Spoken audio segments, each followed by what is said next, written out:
Nakapag-enroll na bang lahat? Maraming nangyari this Brigada Week, parade, cleaning, and more.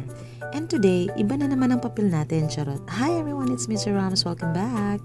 Naka-assign tayo today na mag-receive and entertain ng mga enrollees, mapa-old or new students man. Kailangan lang nilang i-present ang card para sa old students at sa new naman ay card at birth certificate. Siyempre, hindi rin naman ako nag-iisa dito. May mga naka-assign din sa bawat grade level at ako ay naka-assign sa grade 6 level. May times na walang masyadong nagpapalista, may times din na dumadami ang parents. Sa sobrang busy nga ay hindi na namin namalayan na lunchtime na pala. Buti na lang naghatid ng food ang hubby ko, charot. At umorder din ng food online ang iba kong mga kasama. May nagbigay nga din ng panghimagas.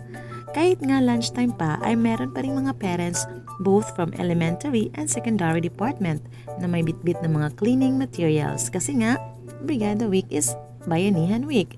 At the same time, Enrollment Week na din. Kaya super thankful po sa mga patuloy na sumuporta at nagmamahal sa kanilang mga bata at sa school. Sana po ay magpatuloy pa ang bayanihan till school year ends.